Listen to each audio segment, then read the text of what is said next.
During the third millennia, in a strange place known as the United States of America, a war was brewing. Brainwashed Marxist idiots in colleges across the nation clashed with equally brainwashed, anime-obsessed neo-Nazis. Starbucks windows were shattered, Dodge Challengers were totaled, and Muslims realized that rental vans were cheaper than plane tickets. Skinny, anemic millennials from coast to coast were hospitalized with life-changing injuries such as sprains and first-degree burns. And the heroic knights of 4chan rose up to defeat Shia LaBeouf and drive the evil villain into a descent towards a madness the likes from which he would never recover. As the enemies of freedom destroy the cities that raised them, as America begins to resemble an Iron Maiden album come to life, two heroes have risen up to fight against the culture of utter madness and restore sanity the only way they know how, by refusing to take any of it seriously. Mersh. And I said, hey, oi, let's chop your penis off. Oi, can I have me penis back? Why do you have dreadlocks, you white oppressor? Royce Lopez. Always be aborting. A always be aborting. Always be aborting. Breaking news. Breaking news, You're guys. hearing it only on our show first. Apparently Donald Trump has worked out a deal. He will get the wall. Unfortunately, it's going to be a rock climbing wall. Oh, no! The other side's going to be a slide. You climb the wall up and you just lands into a nice, clean, chlorinated pool. And then you immediately get a welfare check. Fucking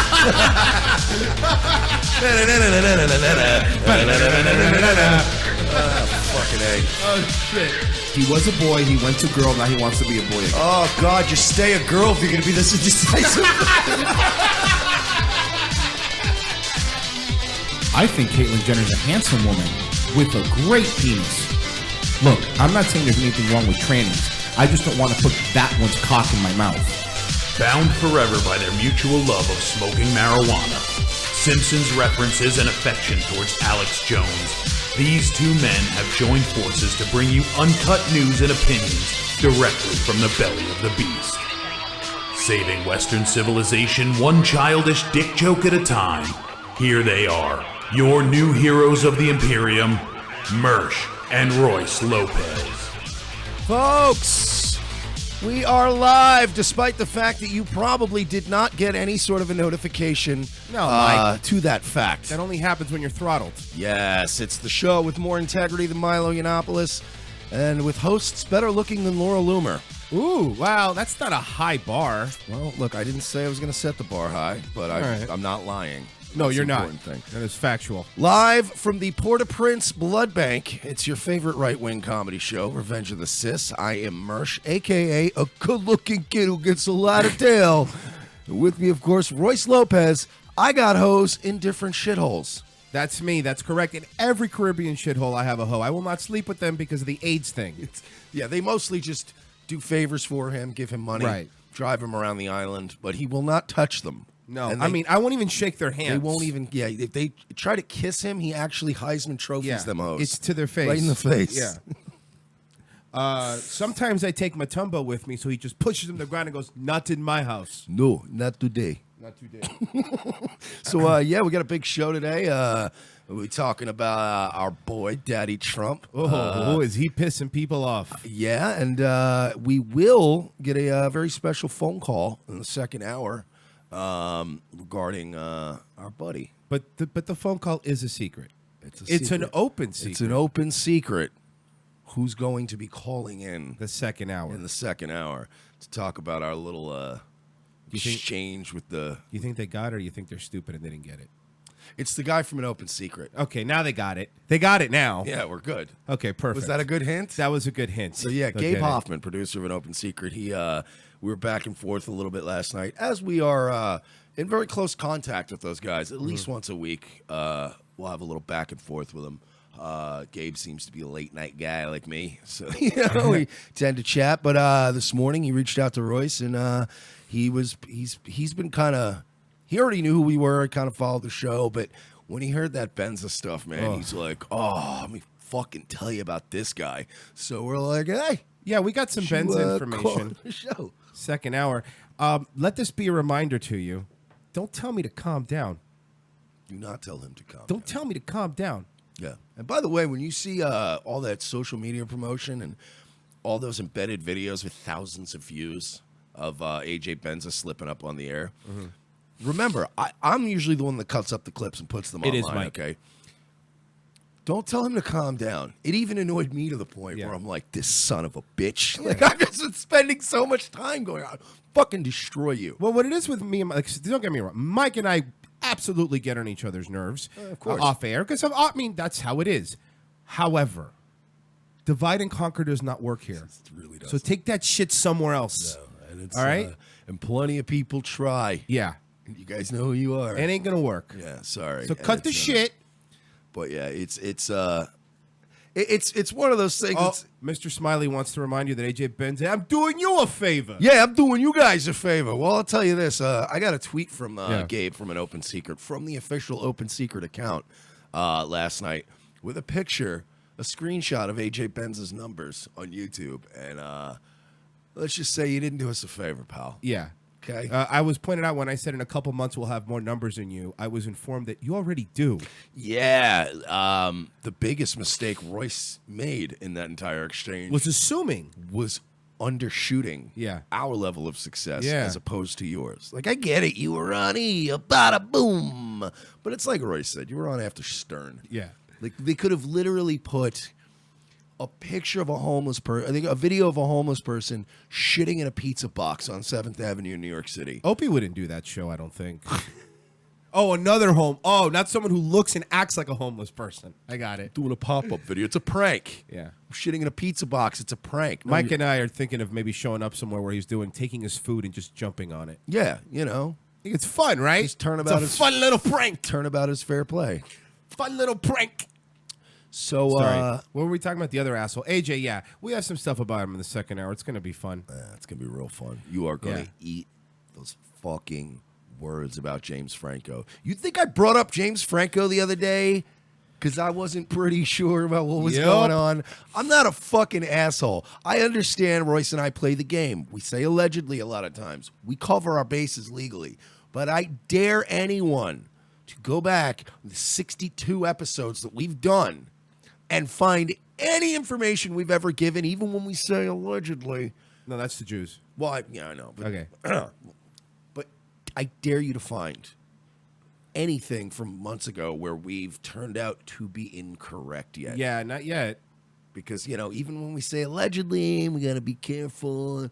Come out to the coast, have a couple laughs. At the end of the day, if we're not going to go on the air, we're very careful about going on the air and saying anything where, like, we sit there and we think about every show. We work on it for hours before we go live. And there have been plenty of times one of us vetoed the other and the other one was angry about it. Yes. But it worked out in the long run. True. Like, we don't know if this is true yet. I didn't bring up Franco to be fucking Hollywood gossip guy. No, this was legit shit. If that was not a hill you should have died on, you fucking stupid Ginzo, fucking Jersey tough guy. Shithole. Speaking of that, you and fucking Feldman and all you degenerates. Flexible funding Feldman is another one. It's too many assholes to deal with at the same time. That's the issue. Yeah. The influx of assholes has been so much and so quickly. It's every day. We try to do our show, but we have to spend 30 minutes just shooting down idiots. Who's a bigger scumbag, in your opinion? You got Feldman, who is profiting from people's absolute hatred and revulsion of pedophilia. So he is actually, at this point, I don't even think he has the names of big-time guys. And if he does, he's never going to give them out. NT Lawyer wrote on his website, Crazy Days and Nights, basically Feldman is getting paid by the biggies to keep his fucking mouth shut. He has for years. Why do you think that goober doesn't have to work? But he's always got this, he's got his gold foil hoodies and his hose. Yep. Somebody's paying for that. So he's never going to give us the name. So who's worse in your opinion? You got Corey hiding pedos and keeping money. Mm-hmm. And then you have AJ Benza spiking stories and taking money. Like, who's the bigger scumbag? Okay. I'm going to say AJ Benza, but hear me out on this. Corey never told me to calm down. He's not going to let that go, dude. No, he's not going to let that go. No, I'm not. Tell him to calm down. Yeah, I don't know. You're both symptoms of a really sick system that just needs to be dealt with. I mean, if Hollywood was a country, if Hollywood, if the Hollywood elites were government elites in any small nation in South America or Europe, there would have already been a coup d'etat. You would have all been killed. You would have all been tried for treason and hung, and a whole new government would have started. Gross. So what do you want to move to? You want to move to Trump pissing people off? Oh, boy. Trump and fucking the Washington Post with their made-up quote. Yeah, that's the other thing. Let's be clear here. This was an anonymous source that said he said it. Again, this is not a double source story. Nobody knows. It's not a recording. Now, I'm not saying he did or didn't say it. I don't know. I'm that's saying the he thing. didn't. I'm the biggest Trump fan in this room. I'm the longest standing Trump fan in this room. As far as just being from New York and knowing about Trump all the time.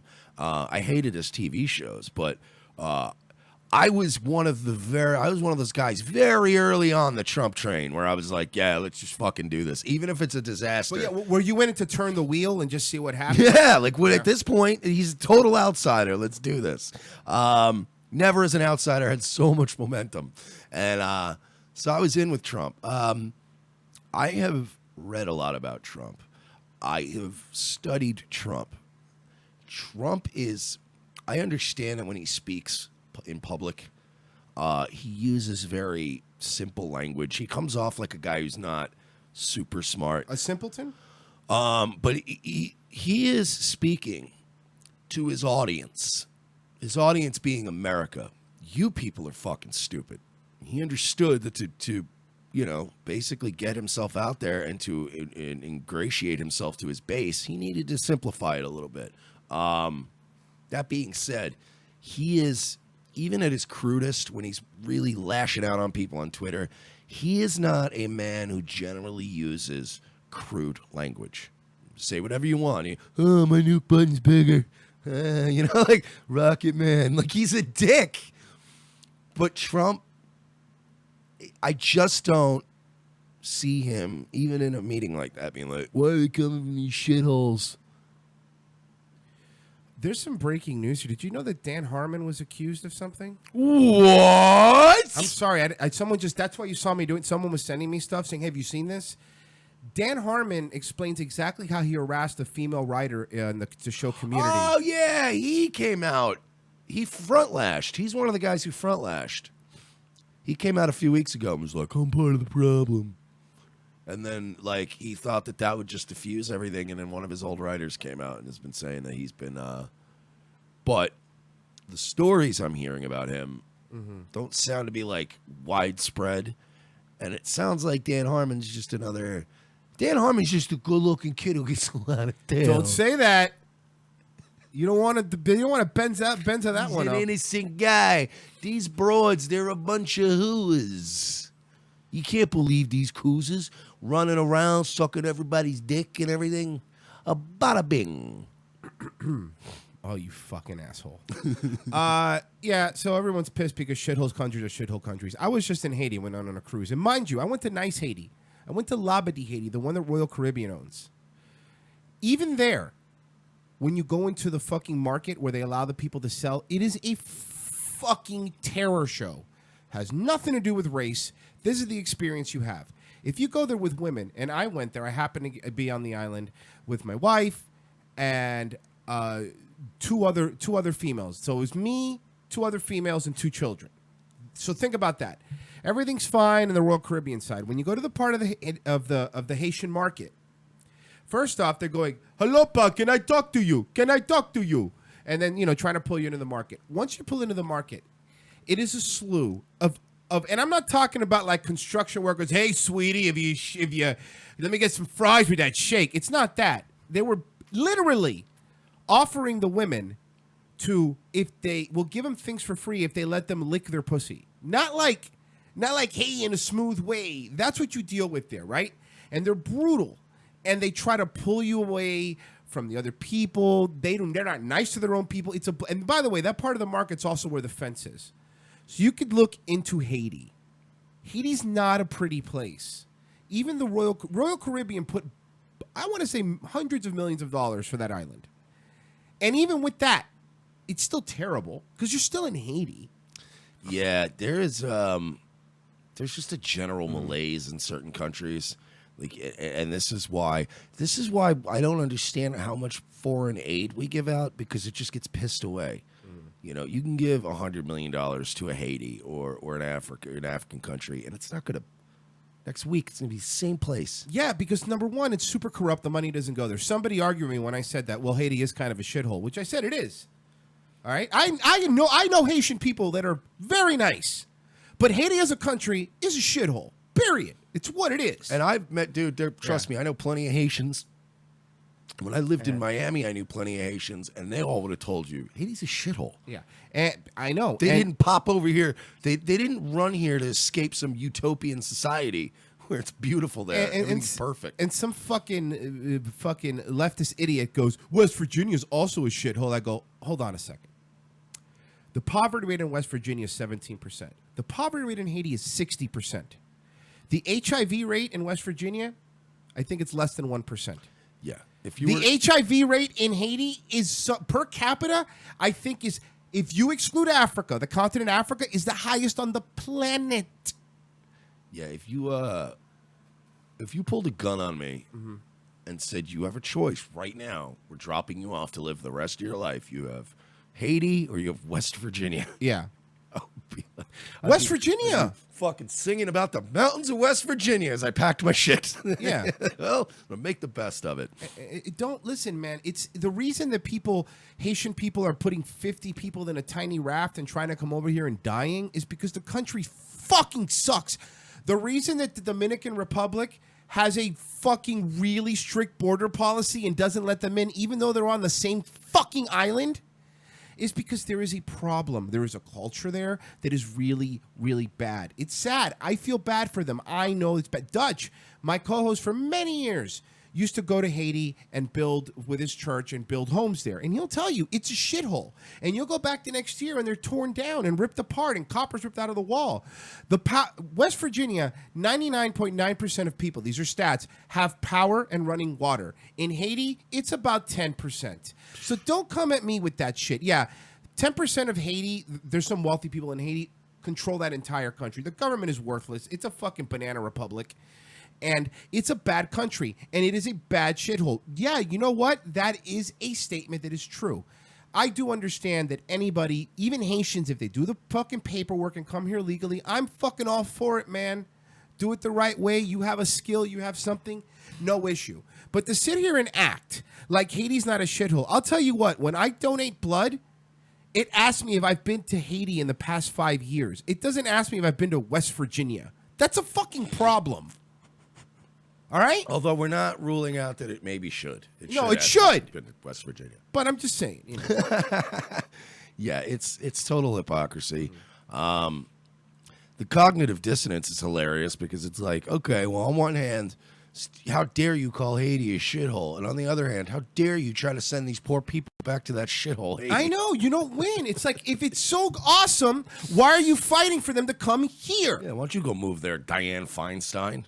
Seriously. Why don't you go get a nice little beach villa? Why doesn't Bernie Sanders get a lake house in Labadee, Haiti? No, he's fucking. That's the thing, man. Even Labadee, no one lives. The people that live on Labadee are Royal Caribbean employees that they build apartments there for, and they tell me, God, I've talked to them. They go, they don't even go out at nighttime there because they'll get murdered. It's not a safe country. It's really, really bad. All right, I'm sorry. That has nothing against Haitian people. Hey, I'm going to tell you something else too. All right, Cuba. By American standards, if you go to Cuba, it's a fucking shithole. All right, it's a shithole. It is. All the buildings are old. They don't have internet. If you live there, if you go as a tourist, sure you get some stuff. But if you live there, it's a fucking shithole. That's why Cubans throw themselves on fucking doors like they're fucking Jack from the Titanic to try to float over here. So don't pretend you can't have it both ways, like Mike is saying. It's either the place is shitty, we need to let them come over here, but you can't say the place is beautiful, but also they need to come. Why should they have to come over here if it's so fucking rad in Haiti?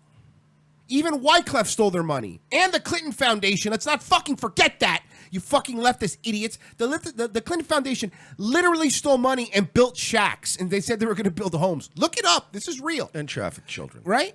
So I don't want to fucking hear it because now Hillary's came out. A president shouldn't talk that way. Bitch, you call black people super predators. Go fuck yourself. And you called Bill's lawyer a Jew bastard. And needy Latinos. And You always forget about Latino. needy Latinos. Yeah. But Super Predators was definitely the one. I still remember hearing Super Predator and being like, Jesus Christ. Like, even for a horrible person, that's horrible. Yeah, and that my point is like, enough of this shit, enough of this hypocrisy, all right? Every one of you motherfuckers that says you shouldn't call Haiti a shithole, I don't see you booking a fucking vacation there, you fucking dickheads. I don't see you going there. I don't see you hanging out in Haiti or whatever other African shitholes, because there's shitholes, dude. If there's Africa, there's literally tribes that are murdering each other and cutting babies' clits off. Please, name like a dozen examples of that. I don't know every single fucking country in Africa. Except maybe not even parts of South Africa, because they're killing farmers. Well, they ran out of white farmers to kill. So they're asking for more white farmers to come back. No. And they said this time will be nice. No backsies. So again, They literally, look, this is not a racist statement. So I don't want this to get misconstrued because I'm not one of these racial spiraling assholes. No. But Zimbabwe was Rhodesia once. It was the why'd they change it? I don't know. Okay, so I did better that way. Zimbabwe was once Rhodesia. Now it's Zimbabwe. And used to be Rhodesia. Yeah. What happened was it was the breadbasket of Africa. It was considered, so many raw resources came out of there. It was the only place in Africa where it was just so rich and fertile. Was they kings? They were overwhelmed Oh, okay. So no. by the blacks. And it's still going on there where they're getting like roasted fucking hatchets and Yeah, it's like pretty bad. machetes and they're murdering people at night. Like, it's really bad. Did they ever get Coney? Nah, he's still floating. Oh, okay. I wasn't sure if that happened. Yeah, no, they've actually since rebuilt Coney Island, Oh, okay. but Coney's still out Yeah. there. But Still more dangerous though. It was brutal what happened to whites in Rhodesia. Then all of a sudden, same soil, same infrastructure, everything. Just kill whitey or get him out of here. What happened? Zimbabwe had the worst inflation up until Venezuela took over that honor. Congrats. Zimbabwe couldn't figure out. The black people of Zimbabwe don't know how to make food come out of the ground. Like, they understand, okay, that it's okay to call a place a shithole if people think that the pink-skinned people that came here before used sorcery to make food magically come out of the ground. Maybe they were pagans. Maybe that's why you don't give them $100 million in an infrastructure bill and go, hey, we're going to make you better. They think food is magic, okay? There are places in Africa where they smash people's head open to, like, let demons out and shit. There's a lot of weird... Remember they were collecting body parts of white people, I think, because they thought it was, like, rare or something, or they thought it was magic. Like, dude, stop. Stop pretending like anybody is... Stop pretending like Uganda is on the fucking hot list of your... It's not on your bucket list of places to go. You want to go to Italy. You want to go to France. Well, maybe not anymore. I'm not going to Uganda because there's a bunch of little knuckles guys running around asking me if you know the way, and I ain't going to fucking deal with that shit, dude. I'm over that, man. No more Ugandan knuckles. It's all about Kenyan tails now. Kenyan Tails? Kenyan tails. Oh, is the this future. just in, Kenyan Tails died. Yep. Well, that's... He That died was fast. Died going back to his home planet, which coincidentally is a shithole. So it's a shit. But you're right, man. It's enough, man. And I don't want to hear anymore that we need to help people. Why do we need to help them? Oh, their country's beautiful. You're not selling this correctly. It is fucking shithole. All right? If your country is so good, you go back there. Yeah. Spits. That's more of a Chinese thing. Yeah, that's true. The Chinese love to spit. It's weird. Well, we wanted to get you last night. We're up doing some work. I was doing some digging. What we call. Can you read the blind item? Because I have everything else. Oh, yes, I did. Okay. Do you want me to pull it up? If you could read the blind item, I have everything else. Now, yeah, while you do that, give me a I got it. second. While you do Pull it that, up. Mersh made this handy little creep club thing, and he circled it because now we're talking about something we've talked about before. Yeah, this is our boy. His name is Marty Weiss. He's a former manager, scout, clients. His clients, he worked on several Nickelodeon shows like iCarly, and he's convicted of raping a client. Yes. Okay. And You have the blind item? I have heard reports also that Marty Weiss did his time, whatever. Mm-hmm. And now he's back in the game, managing kids. And I have heard that he has at least one client now. That he is actually A child representing client? a kid, yes. So congratulations, parents of California. So this was a blind item posted by NT Lawyer on Crazy Days and Nights yesterday, I think. So our favorite A-list teen actor, who we will call A, I'll just say it's fucking Corey Feldman. I'll say it. Has a good friend who is B- list, do anything actor, who's celebrity offspring of a celebrity offspring. This is Jackie Coogan's kid, Keith Coogan. Okay. He was the kid in Don't Tell Mom the Babysitter's Dead. I remember that movie. Yeah, I remember. I remember. Remember Christina Applegate? I remember. He was in other stuff, but if you look him up, Keith Coogan, he's around. Now, Keith Coogan and Corey Feldman, I guess, are buds. Keith Coogan is now in this new, the Tale of Two Coreys that they did for Lifetime. Keith Coogan is playing Marty Weiss in the film. Now, Marty Weiss is a guy that Corey Feldman came out and said, he molested me, he molested Corey Haim. Right. He said this, confirmed about Marty Weiss.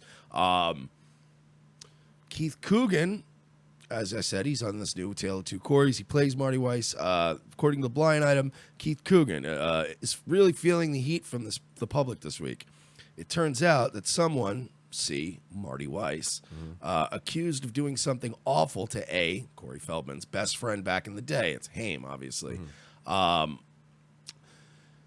Basically, there's a picture floating around. We'll just get to it, where Marty Weiss was recently hanging out with Keith Coogan. That's Marty Weiss on the left, Keith Coogan on the right. Keith Coogan playing Marty Weiss in this biopic, whatever, retrospective. So he's clearly knows, he knows this is the guy he's playing. They're buddies. They're pals.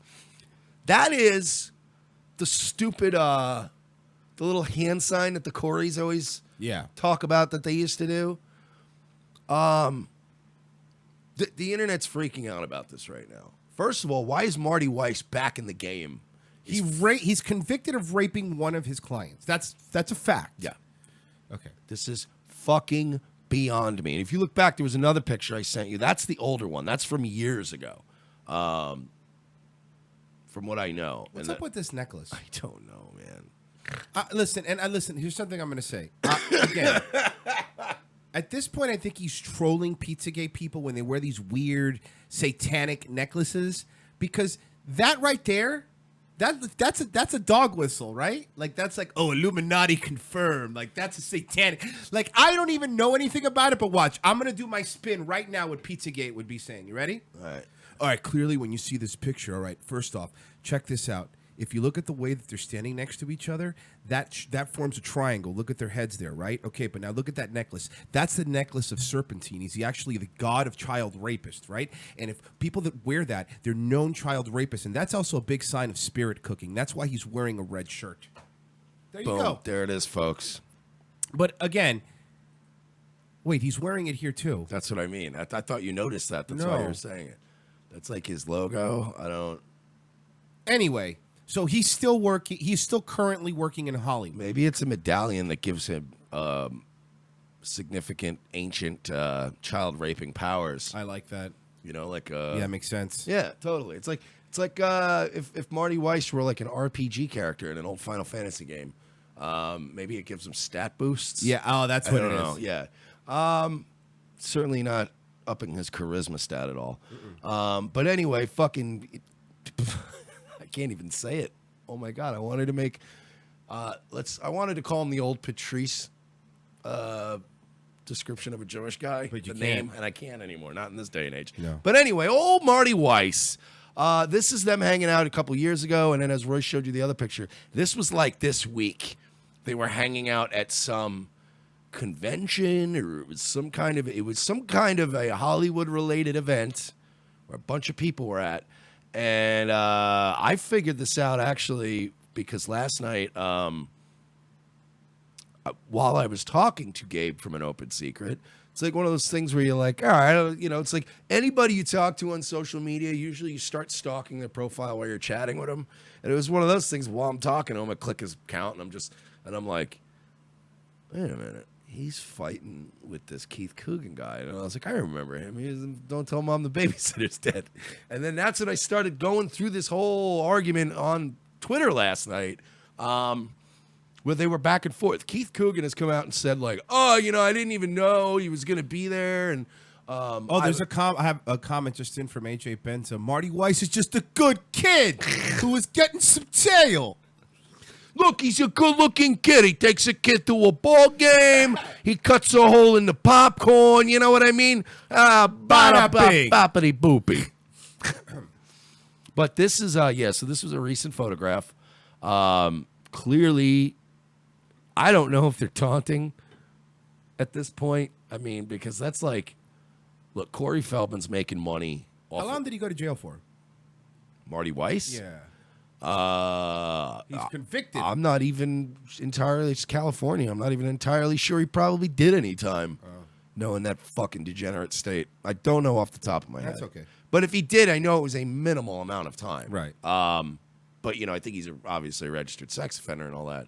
But Shane in the chat room says Corey Feldman thanked Weiss at an award show after he said he was molested by him. This is like, you know what I mean? This is like, Corey was known to be a wrangler for pedophiles when he was a kid. You know what I mean? He was like, I guess pedos back then had like a multi-level marketing scheme. Oh, like Monavie and Invigoron? Yeah, Invigoron system. The Invigoron system. It's multi-platform level. So he used to wrangle kids. So they would get fucked by adults. Corey's got a very dark past. Flexible funding Feldman is still out there hounding people for money and attention. How do we get into this? How do you people keep giving him money? How do you people keep hashtagging him and kissing his ass? You fucking retarded people. You retarded boomers. What's wrong with you? Member berries? I get it, but I mean, there's people I go, oh, I like that guy, but where is this lack of an ability for people to see when somebody is stunningly full of shit? It's. Do you know how hard it is to do the show we do, at the quality we do, and at the rate that we put out shows, and to keep getting buried, and to keep we're getting shadow banned on Twitter, YouTube's burying us. Do you know how hard it is? Like when we genuinely try to do, like, you guys are awesome, you enjoy it, you love us, we love you guys, because we're not full of shit. But it is so hard to get anywhere unless you're full of shit. And it gets really, really frustrating too, because this Snyder thing, man, because that's what all this leads to. We've been how long at this with this, and still we're waiting for somebody to say something to stop this asshole from working with kids. And at a certain point, I don't know, man. Maybe it does feel like we're being taunted. Us, particularly us. We don't get blocked by his Twitter because it's this weird.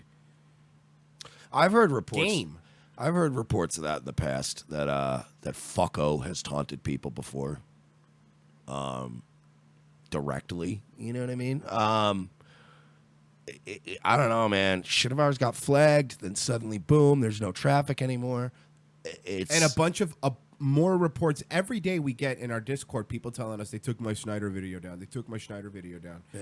And, of course, Viacom is using the copyright thing. But here's the thing.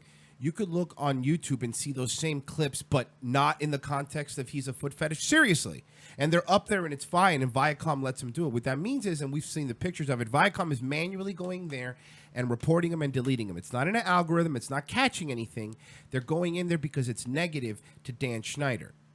Not because of anything else. Because, like I said, you could find a whole bunch of clips of Nickelodeon shit on whole episodes all the time, no problem. Mm-hmm. The only reason ours wasn't because Viacom can't do anything is we never played any fucking clips from that stupid show. Oh, yeah. Oh, yeah. And then now there's that Tom Servo girl, the one that did a video about us. She keeps getting popped. She's getting harassed in her comment section now. And people are attacking us in her comment section. Saying that we're fascist. We're fascists and that we want transsexual people to die was the exact quote. And I'm like, dude, I have booked for next Tuesday, this Tuesday coming up, we have a trans woman coming on the program. Can I one-up you? I have a trans person in my family. Yeah, actually, he does, and she's not bad. No, she's not. She's not bad. So, where do you get this information from? Because we make jokes that, by the way, before we even went political, we've been making these jokes for 15 years, guys.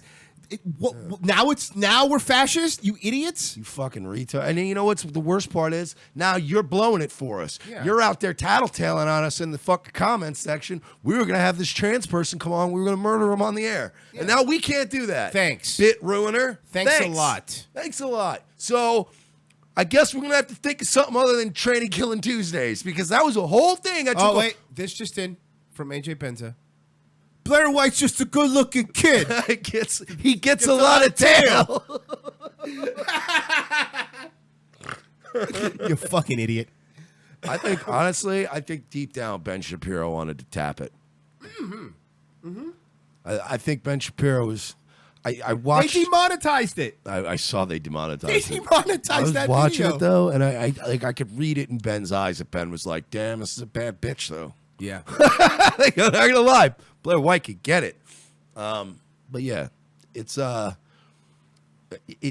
is this weird thing, and it's not just us. We're not sitting here going, oh, we're so important. We have these delusions of grandeur that we're so important that there's an organized effort against us. No, there's an organized effort against this story. Correct. So anybody engaging in this story, I know a lot of people right now that are under attack that are getting discredited. Shane Dawson is another one. Shane Dawson did videos about this whole deal here. And Shane Dawson's another one. He's not a fucking dummy. Shane Dawson didn't use any of your fucking clips. He didn't use any of your copyrighted shit because he's a pro YouTuber. I'm going to say it. What did Logan Paul know about Dan Schneider? Oh, whoa. Yeah, bro. I'm saying it. They're going to find him in that forest next. Keep pushing that shit around. Shane Dawson did a video about Dan Schneider, and he's been exposing a lot of people in Hollywood. And then people have taken some of the, and he made some comments that were nowhere near as incendiary as the ones Milo got in trouble for. He made a joke. I heard the Shane Dawson clips that were being used to discredit him, and now I'm finding out money has changed hands. People are getting paid to discredit Shane Dawson. But Shane Dawson made a joke a few years ago about child pornography and something about it being hot. And it was out of context. Trust me, this joke was not a fucking belly laugh. No. Joke's bomb. But I heard it, and I was just kind of like, you know what I mean? It was one of those throwaway gags. It's like, yeah, child porn, I get it. It's hot. It was something like that where you go, it's kind of funny. They're using that as a pretext to attack Shane Dawson and say he's a pedophile now. Now, we're not talking Amos Yee, where he's like, oh, no, a pedophile is just a person who like a child. It is a guy who made a fucking joke. And look, this Shane Dawson guy, he's not my, he ain't my cup of tea. He's definitely like a very gay SJW, like YouTuber guy. Like he's just one of those, it's not my cup of tea, but there is money now going around, being spread around between Viacom, maybe some agents of theirs. Someone just sent us something. blind item from today. Okay. It's a pretty. It's a blindgossip.com. They're pretty good. So I'm looking at that. Ronan Farrow and the New York Times are both working on a sexual abuser story. They are both calling sources and employees at CBS to break the story of one of the biggest names. The person they're investigating is as big as Harvey Weinstein. So they're using a... Physically as big? That's the word. That's what the wordplay. Let me keep reading. This is going to shock the industry. BG note, CBS is a huge company, so this blind item could involve someone under any number of companies, including Viacom, Nickelodeon, the CW. That's all we know. Please, God. I don't know. Please, Let this be our boy. Please let this be our boy. That's I don't know, man. You get your hopes up with these things too, because they go on. I mean, look at Anti-Lawyer. Look at Crazy Days and Nights. That motherfucker has been outing people for years. He's been talking about Franco and Weinstein for years, and nobody gave a fuck about Anti-Lawyer. Only now are people starting to write articles about Anti-Lawyer and go like, "Who the fuck is this guy?" It's like now he's scaring the shit out of people. So I know the frustration. They're just constantly trying to get that information out there. So Ronan Farrow, guy as big as Harvey Weinstein, he's going to CBS like with the story, like meaning he's trying to get quotes or statements or. All they're saying is that there is a story in the works currently at New York Times about a Viacom bigwig. They're saying it could be any one of these networks because boy. I want Viacom's blood so badly. I can taste it. Yeah, this is it sucks, man. This is exhausting, but we are going back to my point. There is money changing hands. Harvey Weinstein being outed as hiring these Black Cube guys that were former Mossad and stuff. This company, it's based in Tel Aviv.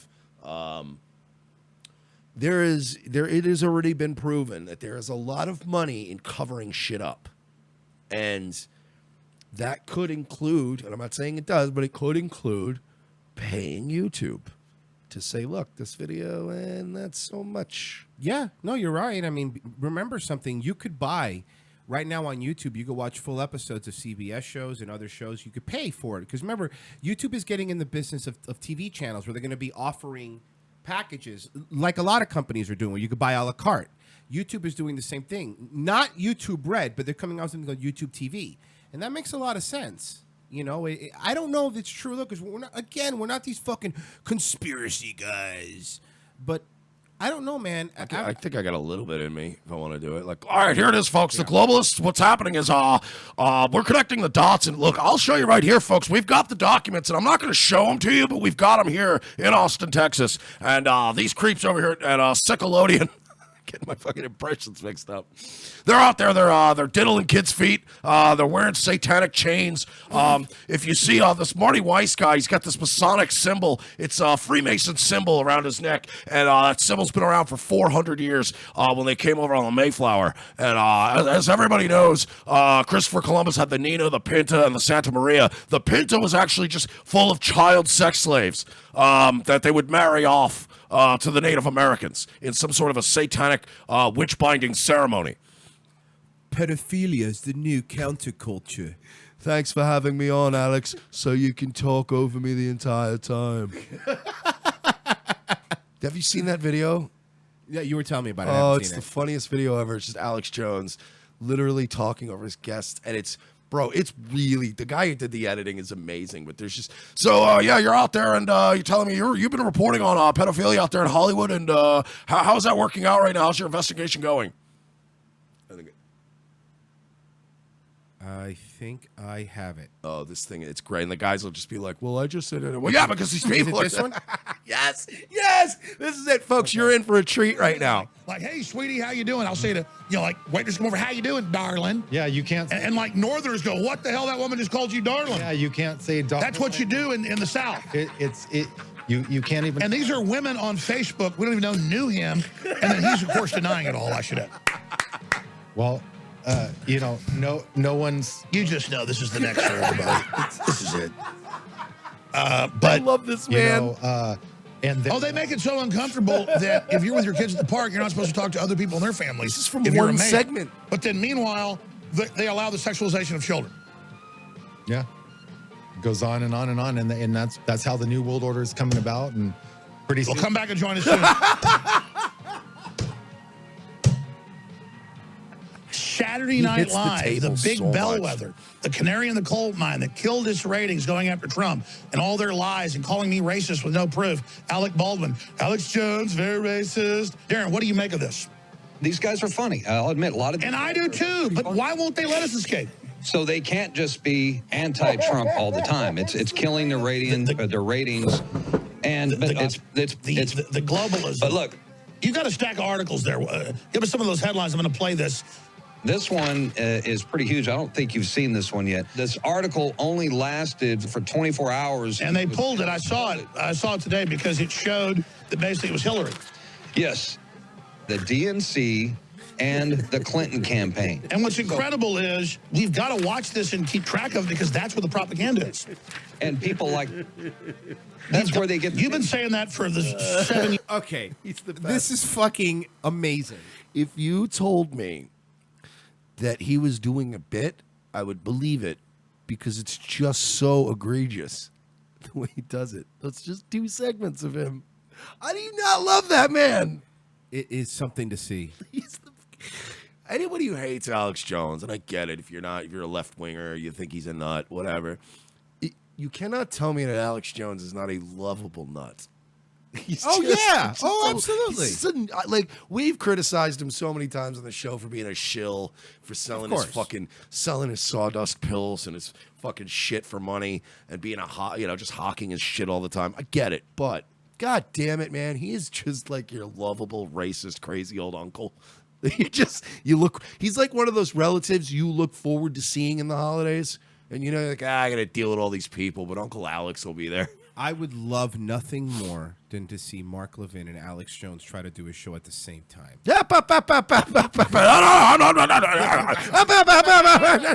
Just a feedback loop. It would just be them yelling at each other. Oh, man. So, yeah. Anyway, back to Sickelodian, you asshole. Now you got it in my head. These guys at, LSMAC. I don't know why he's Norm. Norm Levin. I like to interrupt my callers. So, yeah, look, we're still fighting the good fight. It's just getting more difficult because now they're onto us. Yeah. That's what it is. No, it's all it is. And it's going back to my point earlier with Shane Dawson and all these other guys, everybody's getting discredited and they're taking whatever angle they can. In the case of Shane Dawson, they're now coming out and trying to do the Milo thing. Where like, he advocates pedophilia. And you're like, no, he didn't. Listen to the goddamn comments. And there's 500 things bad about Milo. You don't have to go straight to pedophilia. No, seriously. Just look at him. Yeah. Listen to him for 2 minutes. I would rather Milo just fuck a kid. He'd be more likable. Who's gayer, Milo or Richard Spencer? Yeah, Milo. Milo's yeah, hands down. Have you seen the set of his new show? He has a crucifix behind him, Milo. He has like a crucifix behind him. It's this gaudy, dude. Hey, Milo, man, the shtick's worn out, buddy. Enough. All right, we got it, but it's over. Seriously, Jesus must be rolling in his catacombs.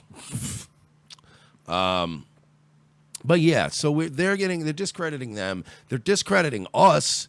With the whole, they're fascist, alt-right. Okay, cool. They're we're an fascist. alt-right show that's trying to kill transsexuals. I'm like, whatever, dude. Fine. Listen, fine. I'm done. But that's the thing, man. It's it's what Baked Alaska was saying yesterday. You defended for so long. You keep trying to defend, and after a while, you're like, why am I defending? It doesn't matter. You're not listening to what I'm saying. Yeah. You're gonna make no matter what we say on this show. You're gonna make your own conclusions. Yeah. We have fucking legitimate on Twitter. We have half of Twitter's yelling at us, calling us fucking Nazis, Yeah. and alt-right people and fascists. And then the other half of Twitter is legitimate neo-Nazi alt-right guys writing us, calling us Jew cucks and screaming at us. Like it's like you can't win. Hey, Everyone Hey hates- guys, how you doing? Hey, what's up? Who's this? Is this Gabe? Yep, you got him. Hey, what's up, man? Hey, how you doing? Glad to be with you. Yeah, finally got Gabe Hoffman on. This is Thanks awesome. for calling in, bud. We've been. Sure. I've been a fan of worries. yours, obviously, since an open secret, but also when I saw you on Infowars with Alex, who we were just watching. You were just watching a that, yeah. hilarious clip of. Well, thanks. It's I mean, look, Alex is one of those things where you got to separate the performance art from the actual, news, and then you got to separate what he thinks about the news and like the bigger things that it ties into. In other words, the news is like the tree, and that's right in front of you, and he tries to cover news that other people won't cover. And then, he's got his own spin on, like, where he thinks the roots of the tree go that you can't see and where the upper branches of the tree go that you can't see. And, some people might think those are a little kooky, like a lot of people do. Okay, fine. But, a good example is the clip that I shared with you where he's talking about, Kevin Spacey. And this is a couple days to set it up. This is a couple days after the story broke about just, Kevin Spacey being a rampant pedophile.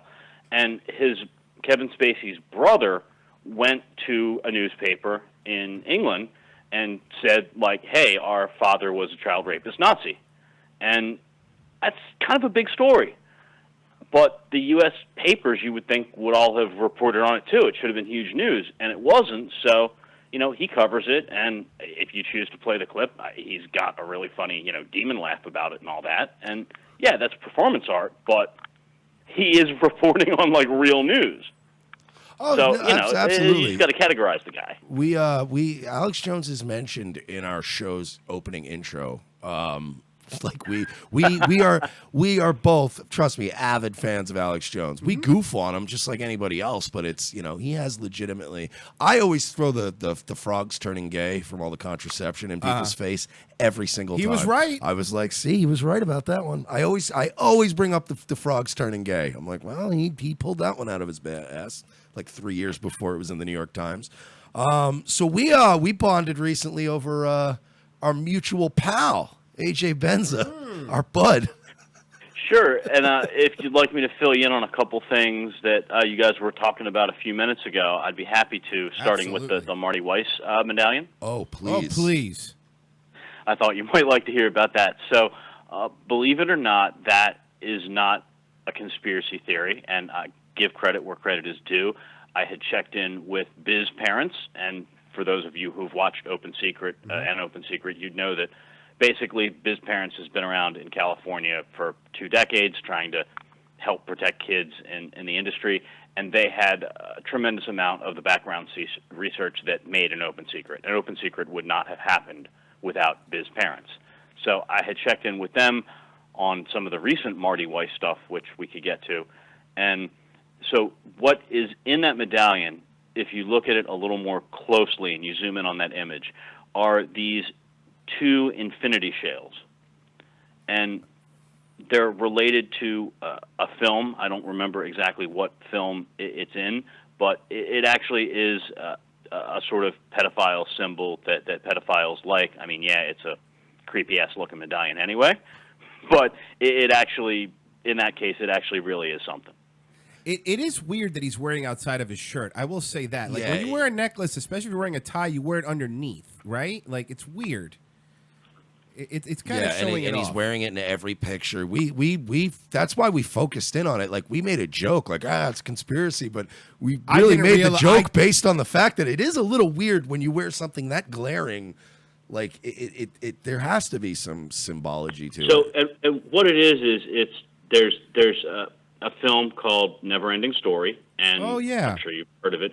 So there's nothing wrong with the film itself or anything, but for those who don't know, it's a little Peter Panish, and that's a particular symbol from the film itself. Oh, ew. So if you Google, like, the Auryn, Auryn, from Never-Ending Story, you'll see that exact symbol. There it There it is. is. I found it. We just pulled it up. Wow.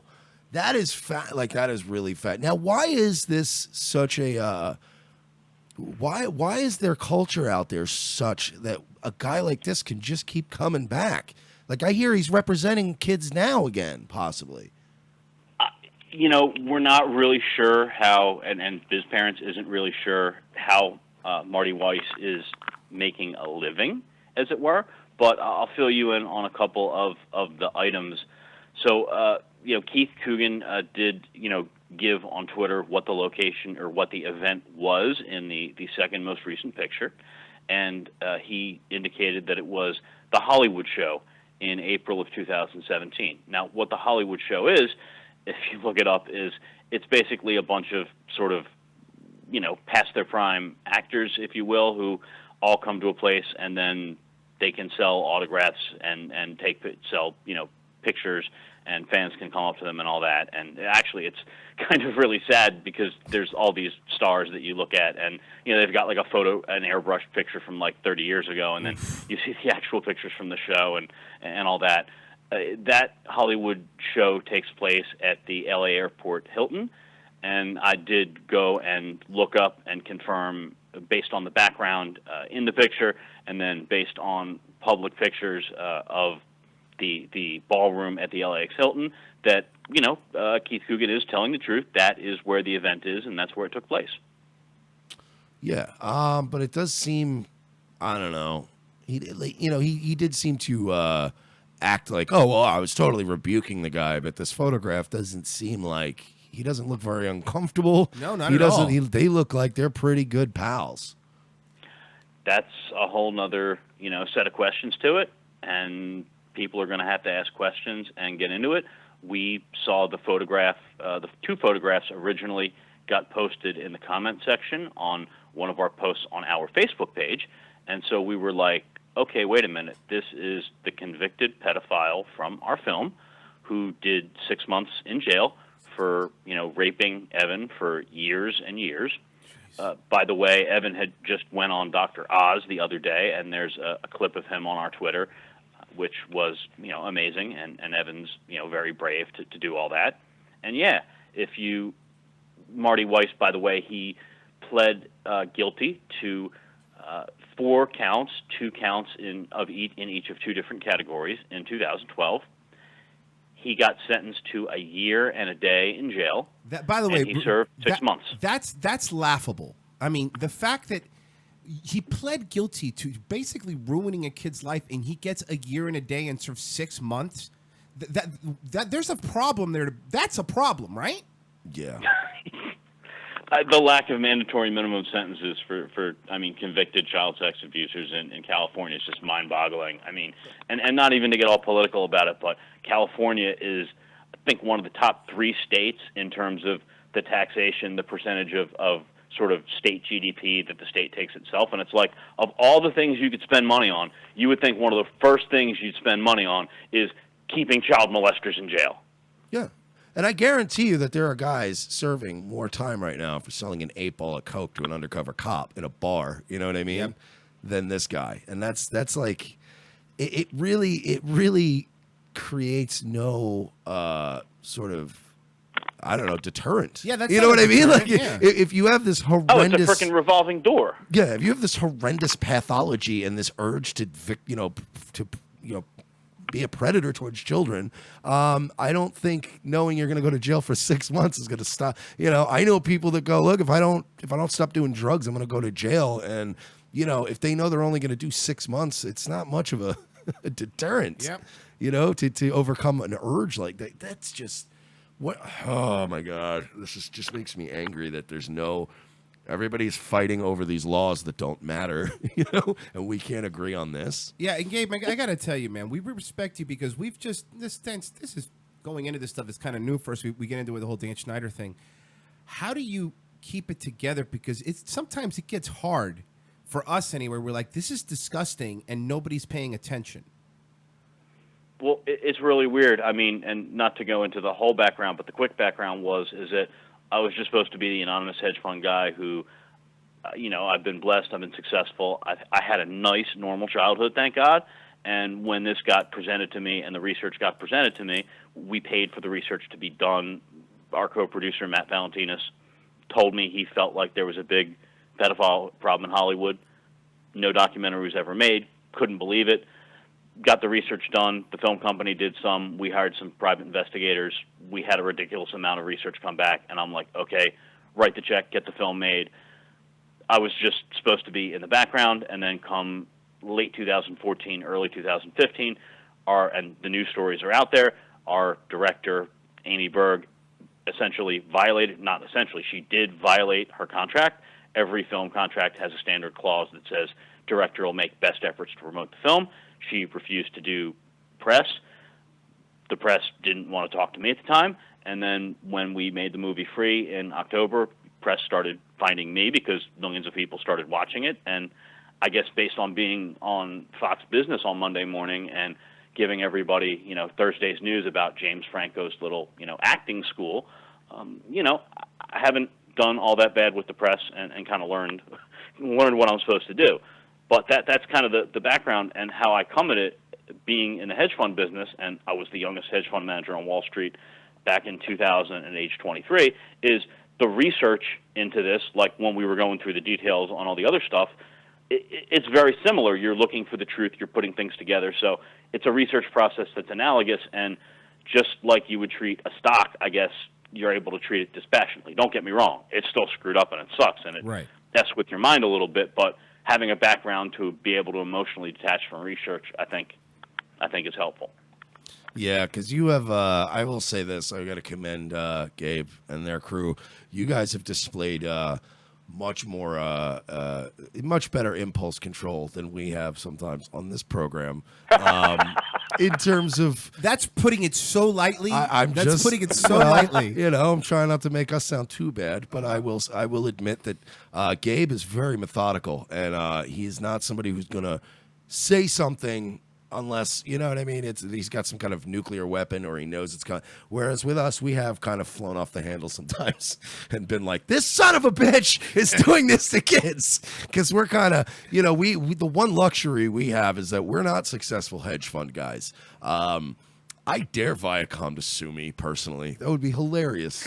I would show up for the laughs.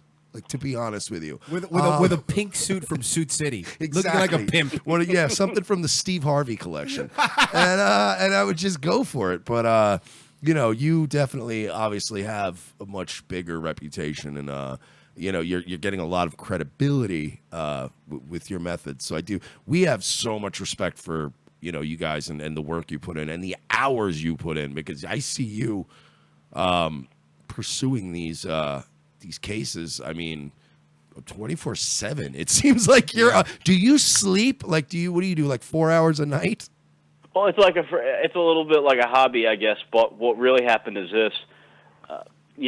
Two things. One is that I think people recognized, it's just obvious, that these powerful people tend to go after people legally that, look, frankly, don't have a lot of money that they can sentence, that they send them a private letter from some lawyer threatening them, and it shuts them up because they know that who's accusing them doesn't have the resources to defend themselves and to attack back legally. It just costs money.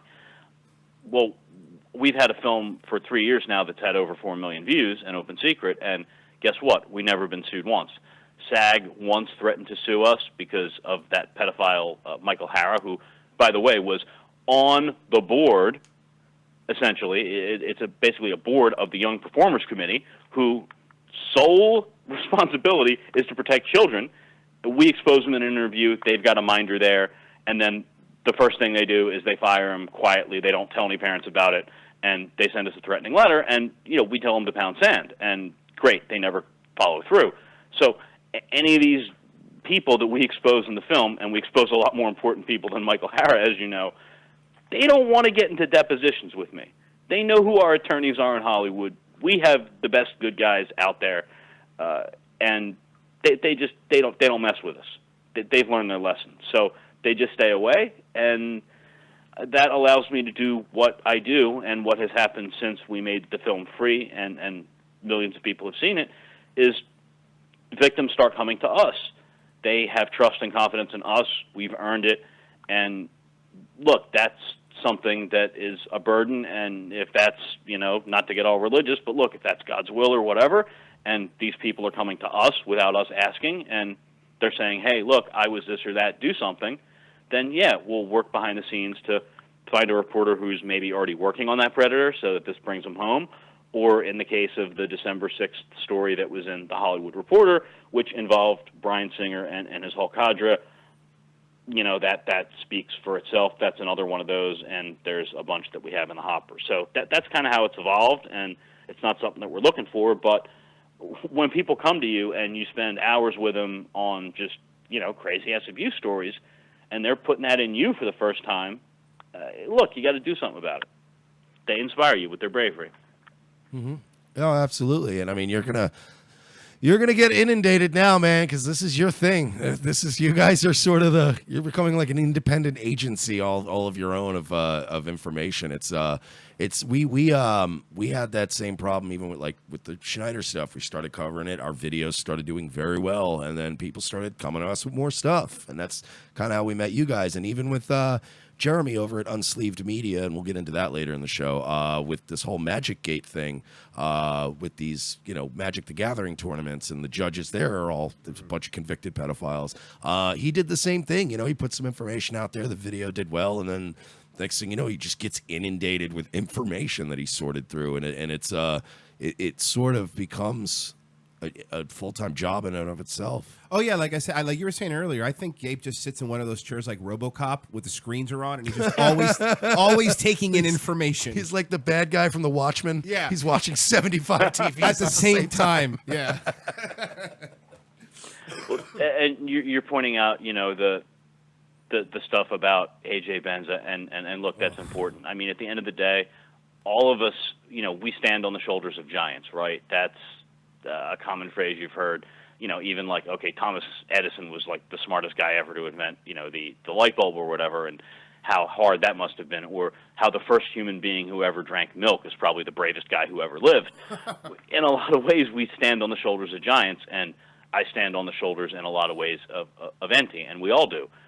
There's not one better resource out there than Enti, who's been working tirelessly behind the scenes at really his own personal risk to do this. And I guess that's where I got a little upset last night about the AJ Benza thing. I didn't put it on Twitter, but I'd be happy to sort of, send a message and explain why and how and what I'd like to see happen. Oh, please. Oh, you betcha. And we'd be happy to be of service to please. Such wonderful people as yourselves and Enti.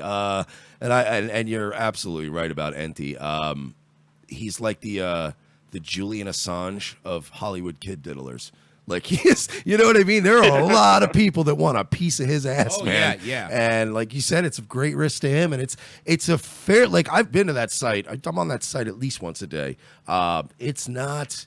It'll make you want to kill yourself. Yeah, it will. But it's also not like, you go to like Ben Shapiro's website and you got to look through like 16 different ads before the story will even load. Like Enti's site is not like that. He just provides a resource with information. There's no like, click on this ad and sign up for a newsletter. You know what I mean?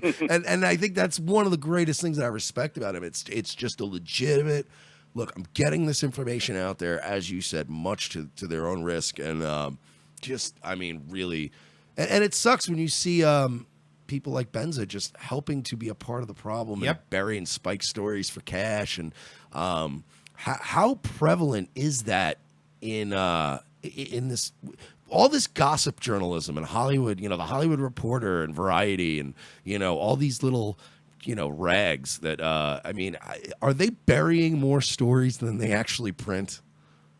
I don't know about some of the inner workings of the gossip industry, but let me take a second, if you don't mind, and just explain the whole AJ Benza thing and explain what went on and the message that I'd like to convey and why. Sure. So when I saw AJ Benza talking about this subject, I thought, okay, let me go look up some stuff. And so the first thing I clicked on was part 1 of his Hollywood Pedophile podcast, which he did a couple of weeks ago.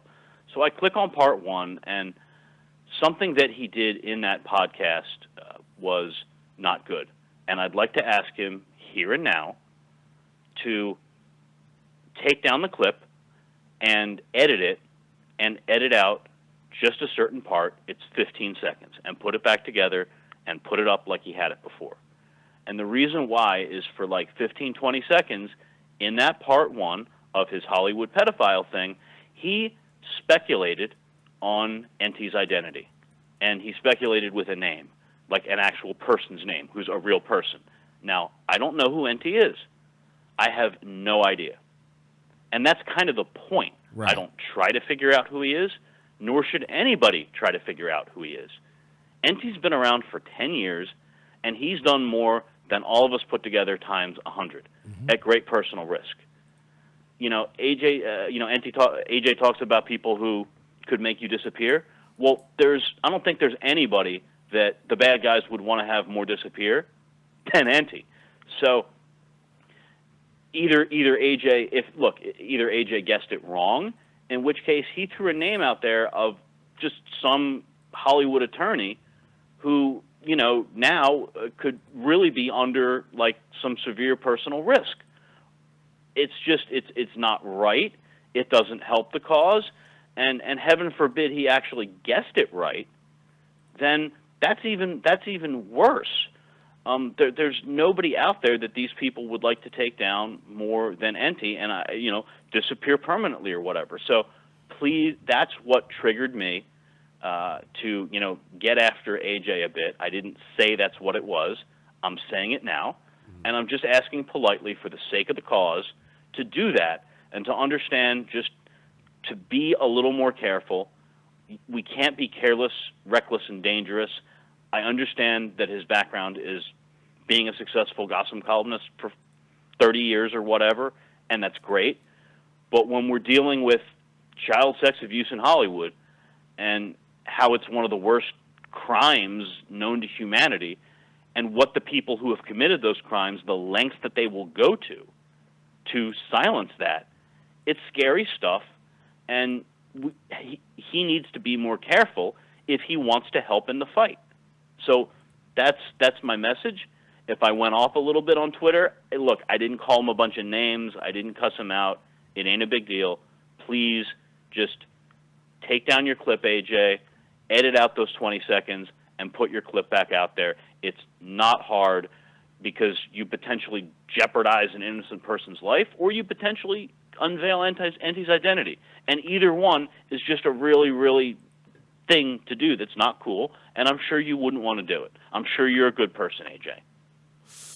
I think you're probably your confidence in him is probably a little bit better than mine, but to get that out there, it's a reasonable request. We all make mistakes, and I understand coming from a gossip columnist kind of background, and it's stream of thought, and he's doing a podcast, and it happens. It's a mistake, and it wasn't something that he thought through.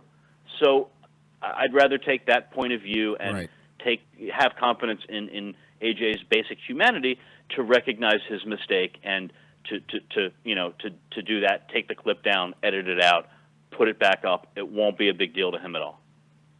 That's a reasonable request. It's not like, Yeah.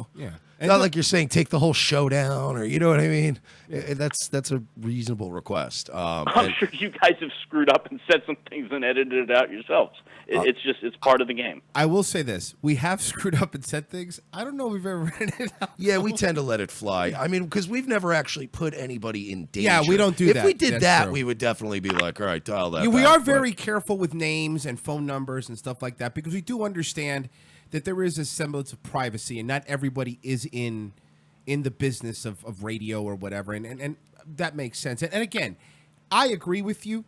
If the goal, and everybody's goal should be to protect children and have the resource out there, he shouldn't be guessing at it.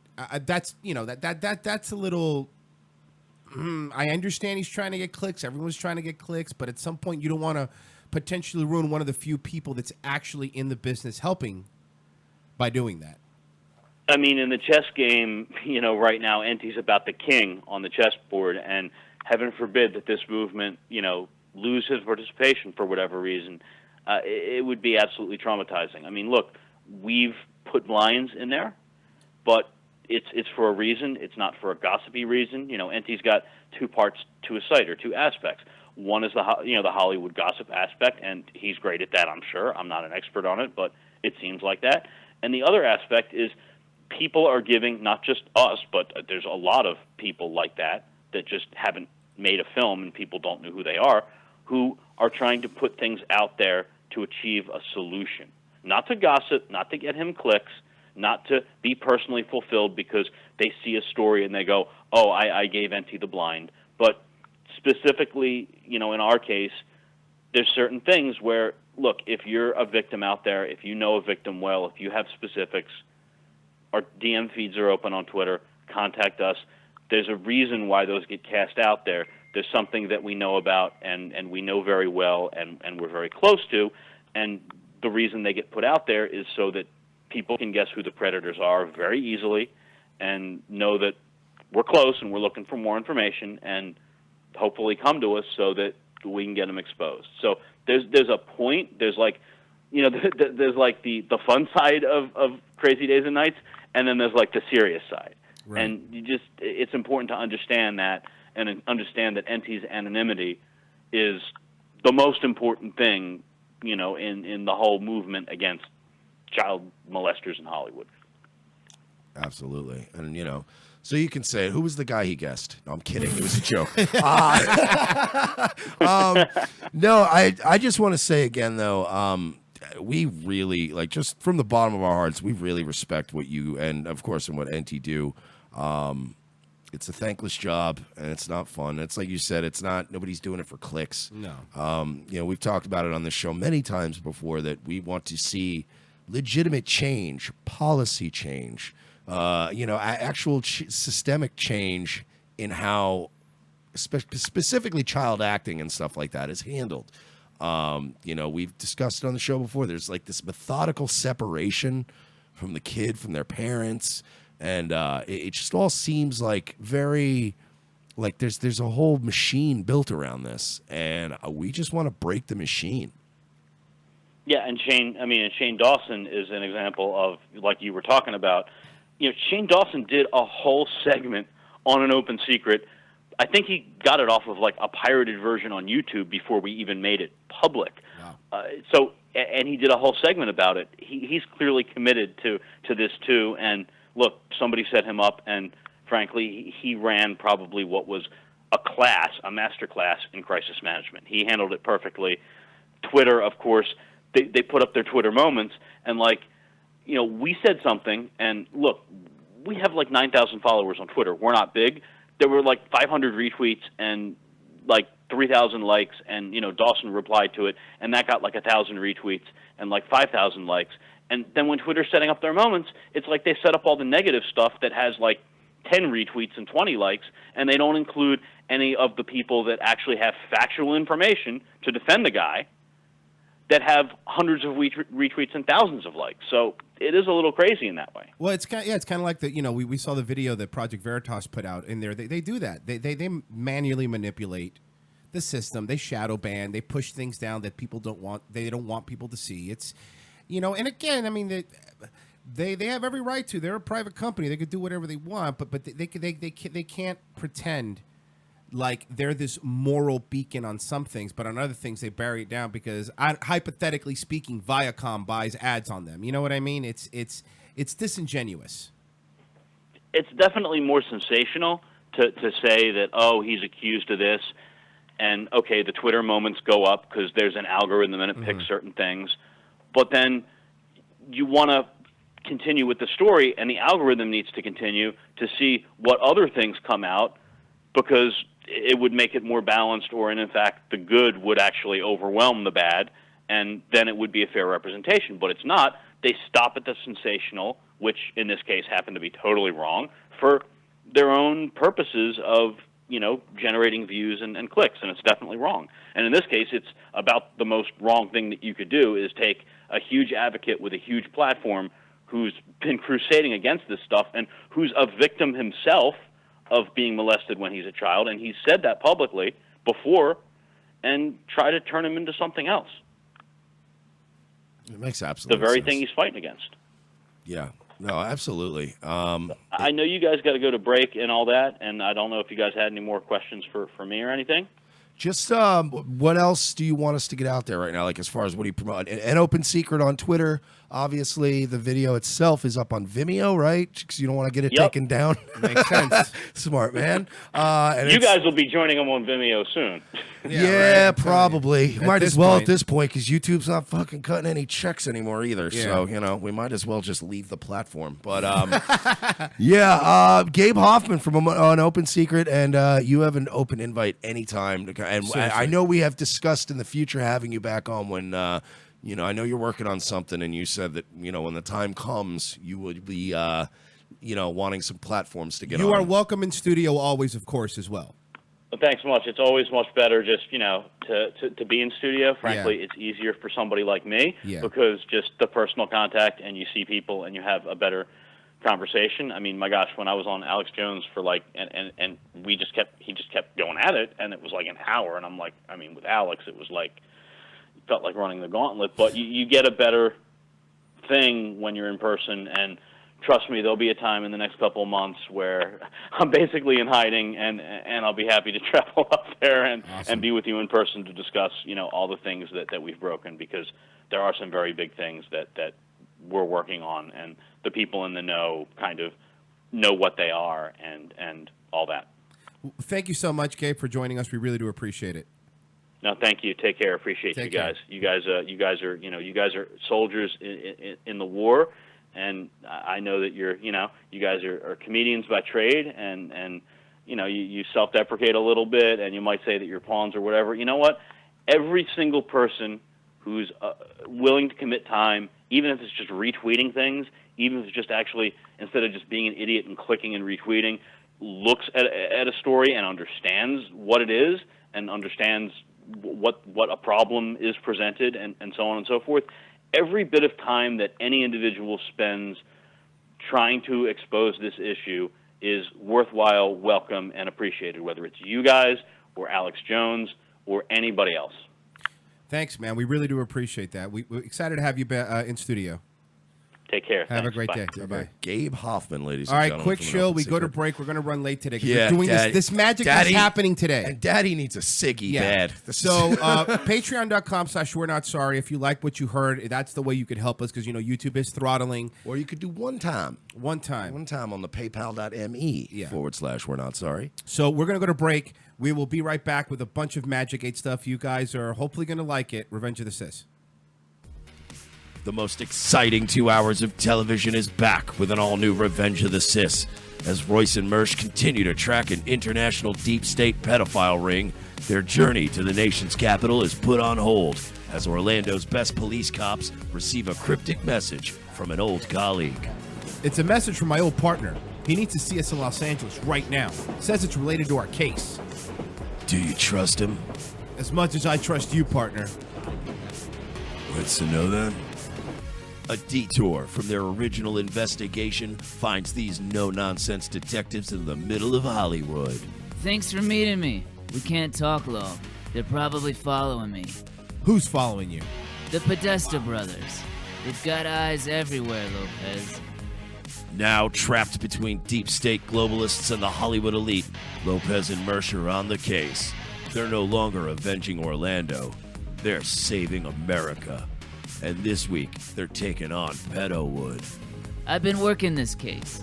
This Dan Schneider guy, producer at Nickelodeon, he's into kids. Or feet. Or kids' feet. Yeah, the iCarly guy. How do you know all this? Thanks for meeting me. No problem, Miss Bynes. This is Amanda Bynes? Jesus, she looks terrible. Dude, she can hear you. Watch this week as the web grows bigger, the case becomes more complex, and more older model cars get wrecked and plenty of nameless extras get shot. This week on an all-new Revenge of the Sis, followed by Nazi Lawyer. USA, hotels don't have Netflix. Do you like pranks, guns, and jokes about retarded people? Well, so do we, but odds are your liberal snowflake friend doesn't. How would you like an easy, cost-effective way of screwing with that friend anonymously without losing your Twitter account? Guns for Tards is the perfect way to trigger SJW anonymously through the mail. For a low fee, your target will receive a beautifully designed professional mailer from our fictional Guns for Tards charity, containing a thank you letter for their donation. They'll be led to believe that money was donated in their name to a charity that advocates Second Amendment rights for the mentally handicapped people in their area. For a few extra bucks, they will receive pictures and a detailed profile of a retarded person who they helped harm. It's all fun and games, well, except for that idiot who gets this in their mailbox and freaks out. Messing with someone through the mail is effective. Most people do it trolling over the internet, but regular mail is way more invasive. Whether it's a boss, an ex, or a liberal professor you don't like, this is the perfect way to screw with someone anonymously for the cost of a cup of coffee. Well, a cup of coffee in Manhattan, in a fancy coffee shop. Check out www.gunsfortards.com and select a package today. Use promo code MERSH for 10% off.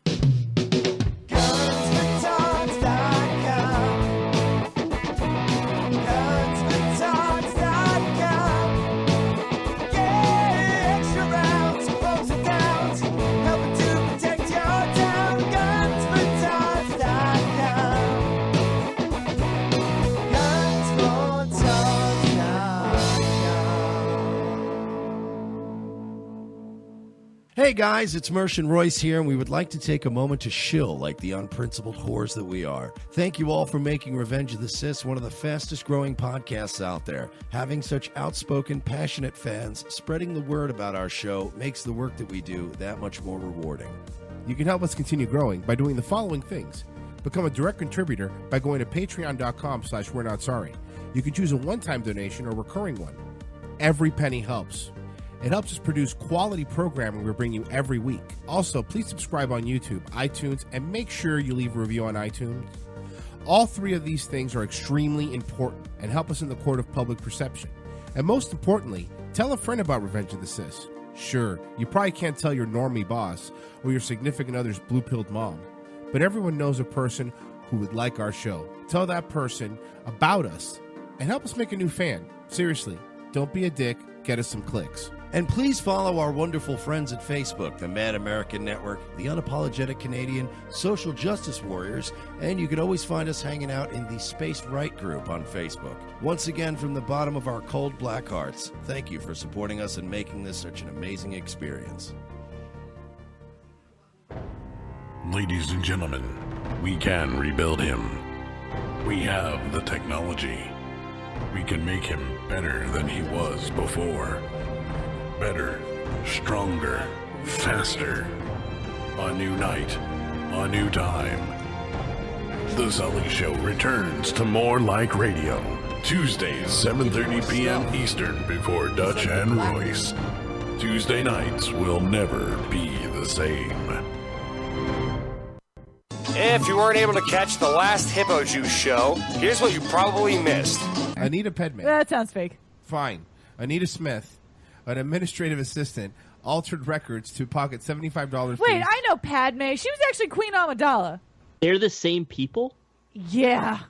I know. Why Blew wasn't my it mind just- too. Why wasn't it just Queen Padme? Guys, I don't know if you know this, but Anakin didn't like sand. So coarse. It was very coarse. And rough. It was rough and coarse. Gets everywhere. Fucking hate that guy.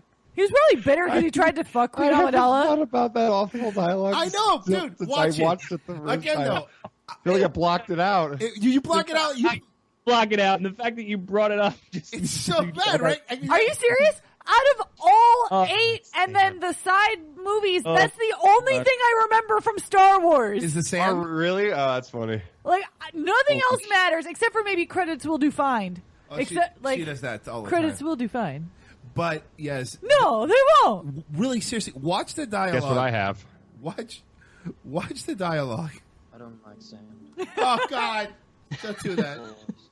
Turn it up a bit. Rough and irritating. It Gets everywhere. Not like here. Oh, God, it's so bad. Oh, Ugh. God. Everything is soft. It's making me cringe. Anything. It's making me cringe. It was like if the host of an NPR special wrote a Match.com I know. bio. Right. I don't like sand. Listen to the Hippo Juice show live every Wednesday night, 7 to 9 p.m. on morelikeradio.com. Do you sometimes feel irritable, restless, uneasy, sad, normal, or just plain not high? Maybe it's time to try crack.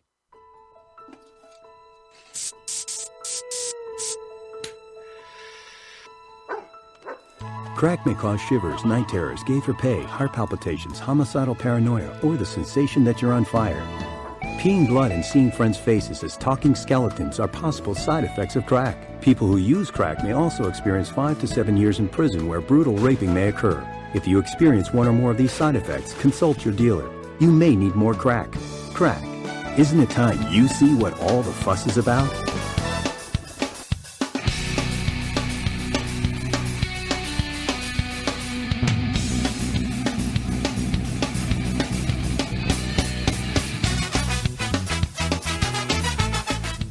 Second hour, Revenge of the Sis.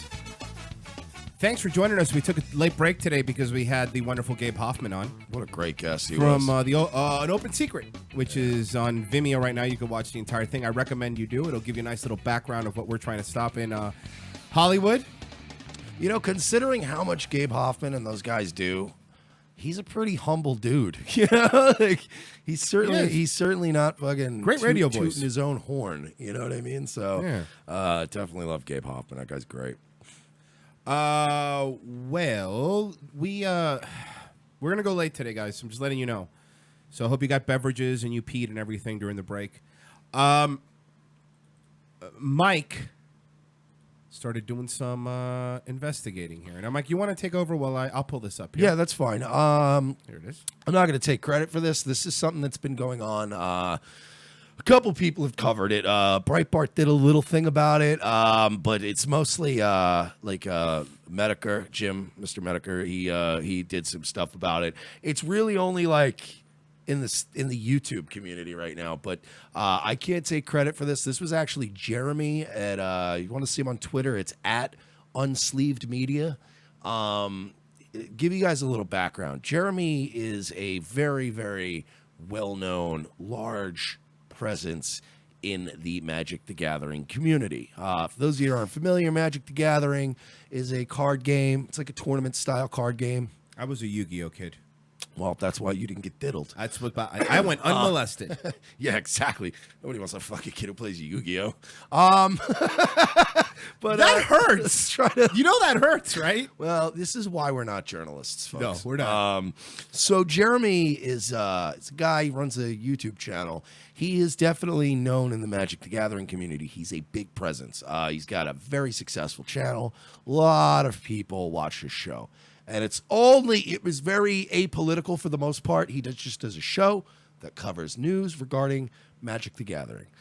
Magic the Gathering is distributed by a company called Wizards of the Coast. Wizards of the Coast is a subsidiary of Hasbro. Now, Magic the Gathering, you can't play it alone. It's a game you play against people. It is a tournament-style game. So, you know, a lot of nerds go to these game shops where they play in these little dark rooms on the weekends. Now, they have these positions working for Wizards of the Coast. They're not paid employees, but they're judges in these tournaments. Now, in order to judge a Magic the Gathering tournament, you have to be like, you know, the stores hire the guys to be the judges. But the judges have to go through this like thing. A training. Yeah, and they become like a judge, and it's whatever. Kind of like if you've ever seen the movie King of Kong, like Billy Mitchell, the video game people have to go through a training thing to. Exactly. Yeah, I get it. Very To a certification. Exactly. That's the word, certification. Okay. And in order to even be allowed to have these tournaments in your stores, and in order to actually license carry Magic the Gathering stuff, you have to get a number, like registration number, a license to sell authorized Magic the Gathering stuff. Now, I spoke with Jeremy. As I said, Jeremy at Unsleeved Media, he's a big presence in that community. He, a few months ago, got a little more political. Jeremy's a right-leaning fella. He's a Trump guy. He's whatever. He posted some memes, made some jokes. Long story short, Jeremy was banned from the Magic the Gathering community for his politics because he's very anti-SJW, whatever. That's fair. They have these online accounts. I guess they have like an online game, and you can actually buy credits and things, tickets to these bigger events. He had a lot of merchandise saved in his account. They banned him. They deleted his account. They never gave him a refund. They kept all his shit. Fuck off. Beat it, stupid. That was the end of it. Jeremy, in his weaponized autism, decided Jeremy reacted to this the same way Royce Lopez reacts to people telling him to calm down. Not well? He didn't like it. No. So Jeremy... we came up with it yesterday. Spurg of the moment. Spurg of the moment. Mm-hmm. Jeremy hosts a show called The Quartering on YouTube. It's a resource. Even the people that hate him go to him and watch his show because he knows everything about Magic the Gathering. He started attacking them, pointing out the hypocrisy, pointing out the fact that at one time there was a guy who was a rapist who also got banned from the community, but he at least got refunds on all his online stuff that he had. He started telling people, if you know anything, you got any dirt on these assholes, here's my email. Open it up to anybody. I want to get dirt on these guys. He started getting inundated with reports from around the country of judges, these judges that are, again, selected by the store, and they all go through a registration process, that multiple judges were convicted pedophiles, and that it was known that these guys are convicted pedophiles, and they're still working as judges. They're not currently now. Since Jeremy started this investigation, they've all been quietly shuffled around like in the Catholic Church, so we don't know where they're at. Some of them are gone, whatever, but he identified 10 convicted either pedophiles or child pornographers working within the ranks of Wizards of the Coast as judges at these Magic the Gathering tournaments. Here's the first gentleman. Yeah. Now we could all say this because he was convicted. Carl Cook, 13 offenses, 3 counts of sexual assaults on a child under the age of 13. Under the age of yeah. You know what it's like? And you know, 5 counts of sex with a child. And Royce and I have had these discussions because we cover a lot of this news. So we're always talking about, uncovering these pedophiles and stuff. And we always make that comparison of, it's not like somebody, consensually banged a 17-year-old in the right state who looks like she's 26. Yeah, you know what I mean? We're talking about when you see certain things where it says under 13, you're like, Jesus Christ, what is wrong with you? Like, you know what I mean? Even if that's a family member, you're like, what's wrong with you? Disown. This is gross. This is fucking inhuman. But anyway, yeah, there's Jason Powell. There's another guy by the name. Pled guilty. 12 years in federal prison, possession of child porn, prepubescent and adolescent children. These are not at the time this was posted, he was not DCI banned. I don't know if he is now. Dominic Giorgio? He owned LGS Dragons Realm Toronto, 118 DVDs of customers using the bathroom, children between 10 and 14. Customers of a game shop. So who do you think those videos were of? Think it was a whole lot of adults? James Cormier uploaded videos of lewd acts with a minor, female customers 15 to 16 years old. He uploaded videos to Tumblr, charged, was co-owner in his conviction, left his partner out of work, LGS closed. He's still not, at the time of this, he was not banned by DCI. Yes. Ross Prasinger. Ross Prasner. Not going to work here anymore. Convicted November 24, 2014. Still listed. Active as of 2016. Celebrated 5-year anniversary as a judge in May 2016. Removed from Jub's website after I exposed him. Currently not DCI banned. So some of them are gone. Here's another one. Sam Strauss. Okay. Not often is it okay to say look at him. I'm going to say this. Look at him? Well, because I spent a great deal of time the other night on the phone with Jeremy. Jeremy is he's not an edgelord. He's not like a comic. You know what I mean? And he even very gently said that, but in a much more diplomatic way. But he was just like, I'm going to send you the information I have. And I mean, look, I don't mean to be rude, but if you look at some of these guys, I mean, come on. Like, it's like literally what he said. I'm like, okay, I get it. I was like, I can't wait to see some of these pictures. So I guess what? Chris Chan, what about him? What happened? Well, this is Sam Strauss. Oh, okay. Level 3 MTG Magic the Gathering judge pled guilty to use electronic means for child sex crime of porn and taking indecent liberties with a child. Has been scrubbed from the judge's website. Does not appear on the DCI ban list. Jason Long. In 2005, Long was arrested and charged with criminal sexual abuse in Cook County for performing a sex act on a 14-year-old. According to court records, Long was 19 at the time and was convicted. He was registered as a sex offender in Cook County in 2015, online records show. February 2016, Long opened the McHenry store, which hosted weekly gatherings where visitors could play cards and tabletop games. Appears to be WPN certified, was allowed to return to the store after the conviction, charged with sexual abuse using a teenage boy, paid him $100 to engage in a sex act. It wasn't the felony charge against Long that ultimately lost him the store. However, according to court documents, Long was forced out of the space after failing to pay 5 months' worth of rent, racking up debt. Really? Wait, hang on. That guy? Didn't pay his bills? Get out of town. David Park, level 3 judge, sentenced to 3 years in prison in December. Teacher who molested 2 teenage students. Luke Flora. Wow, how many? Oh, yeah, no, there's more. Luke Flora works for Star City Games, former teacher, convicted of sex with a student, 6 counts. Now, I want to say this. Now, this is all kind of irrelevant. This is more like this is people just SJW stuff, which he threw in there. This is the meat and bones of it.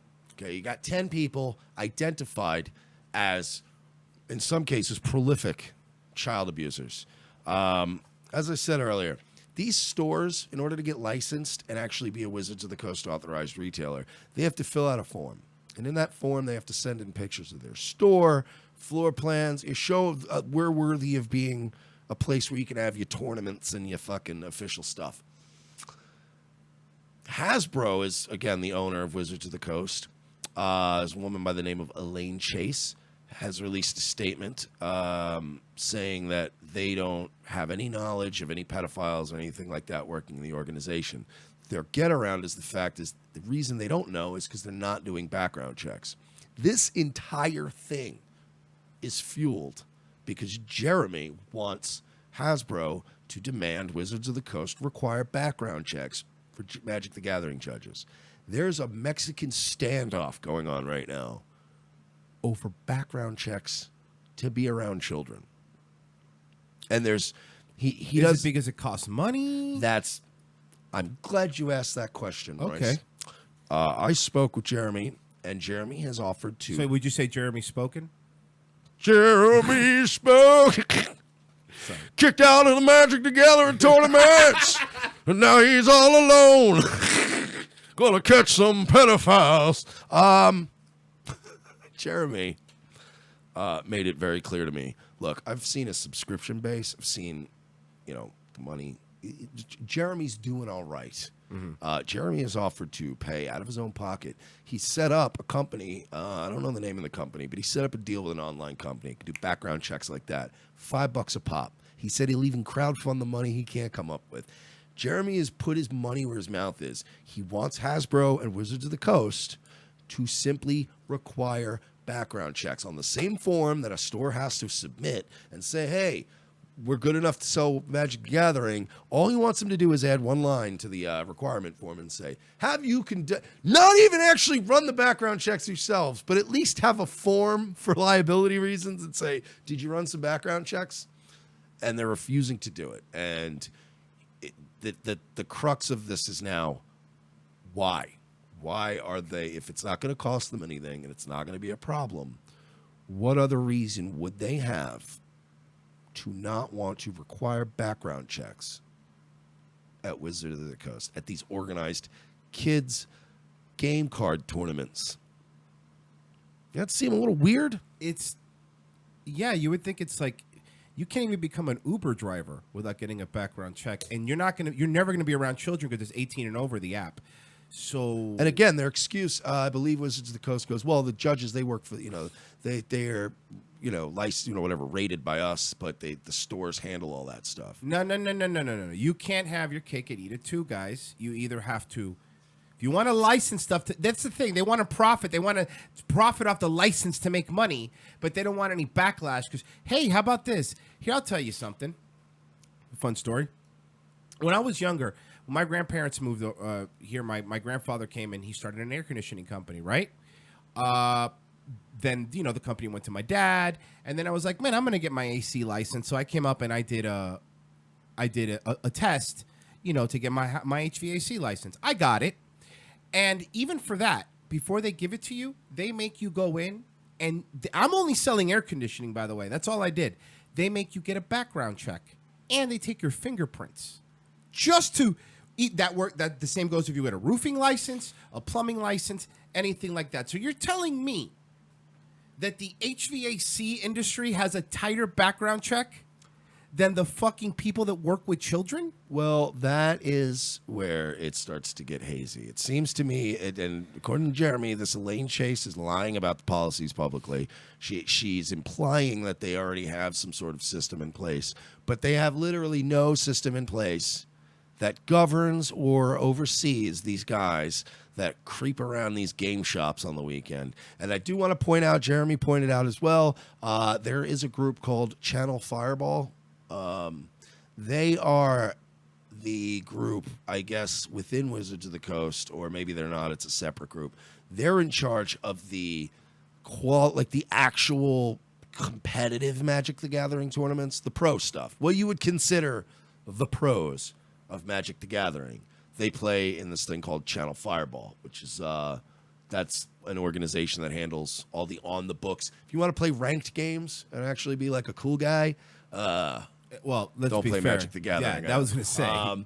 But Channel Fireball, to their credit, has been the first to announce that at these competitive events now on the international scale, they will be requiring background checks for all of their judges and for anybody even remotely working around kids. So they're in, and they're paying for it as far as I know. So they're not being, there's one group right there that's already like, leave us out of this, man. You got it, background checks. But Wizards of the Coast handles all of the, oversight as far as when you play like these exhibition bouts on the weekend, but they're not like ranked or anything, but it's where people go to start being in that community, and they're the unofficial off the books tournaments, all these exhibitions. It's those the are not the nerd table at high school. Yes, these people are not subject to any oversight. So, this is something that's obviously very disconcerting. And after I spoke with them, we wanted to just. It's not even a bit. It's not even like a juicy, tasty story. This is just us trying to get some information out there for a guy who did his research, did a lot of work. You know what I mean? We looked into a lot of this stuff. It's verifiable. People are questioning his motives because he was banned from the community and he was pissed. He has admitted to me straight up that this was born of him being pissed and digging dirt. But anger is a good motivator, and I'm not questioning any of his credibility at this point. This is good information. So, folks, get the word out if you can. I'll link you guys to a video if you want in the description, and we will. You can go to his video. He has all the contact information. He just wants us to get the word out, put pressure on this company to at least require background checks. And really, at the end of the day, Jeremy is motherfucking these guys. Yeah, good. For his Also own pleasure. But in the process of that, obviously, he's uncovered a lot of shitty stuff. So sorry this became like the pedo show all day, but I did want to cover that because MagicGate is probably going to be the next Gamergate. Am I the only one that now wants to watch a never-ending story? Not after today. Or ever. Ever again? No. I never liked that movie. I liked it because, well, to be fair, 2 reasons I liked that movie. The Flying Dog. Thought that was pretty cool. I was a kid. That was Jack Black's first movie. Really was. Was it really? Oh, yeah. A joke. I watched it. And then the Rock Monster. Wait, Jack Black's one of the kids that picks on him. Yeah, never. Right? Ending. Hold on, you'll see. Story. Here it is. Could swear. I think, yeah, that's what it is. View image. There he is. Yeah, he was one of the guys that was. Yep, that was Jack Black's first movie in the Never-Ending Story. He's holding the book with the medallion. Why does he look like Sling Blade? I don't know. It's a picture, I guess. Some people call it a Sling Blade. He's hanging out with Kathy Griffin and Bobby Lee, apparently. It's got a handle on it, and it's shaped like a banana. Oh, yeah, the horse dying. That was pretty sad. I reckon Mama didn't mind what old Jesse was doing to her. Yeah, that's pretty creepy. I never liked that movie though. It was just sad, and it was just a bummer to me. It was never it didn't even have a good turnaround at the end. The whole thing just felt like it was like watching a gray state. Yeah, that just at no point did I go at the end it and go, oh, I felt good. It was just that the whole thing was a downer. His fucking horse drowns, and it's all downhill from there. This bitch is dying. She's disappearing. She's going to kill the universe and bring it all with her. It's just too much for a kid. Yeah, It's way too much for a kid. That was some weird Dutch European fucking story that got made into a movie. Those fucking Europeans, man. Well, we could chill. I think it's about time. Want to chill? We'll just wrap it up. Yeah, because, I mean, at this point... What do we got? Sorry, this was a very super pedo-y show. Yeah, we apologize. We hope we brought some humor. But I guess patreon.com. And we'll say this one more time before we go. AJ Benza. Everybody tweet at real AJ Benza and tell him to edit that show. Do it. Tell him to not to take out the part where he speculated NT Lawyer's name for the good of mankind. As Royce said, patreon.com/we're not sorry, paypal.me/we're not sorry, and subscribe, like us on iTunes, and most importantly, share the word of our Lord. And by our Lord, I mean you, me, us. Yeah, and remember when you tweet AJ Benza, tell him to calm down. All right? Calm down, buddy. All right, guys. We will be back on Monday, I believe. It's Martin Luther King Day, but we'll figure it out. All right, guys. See ya.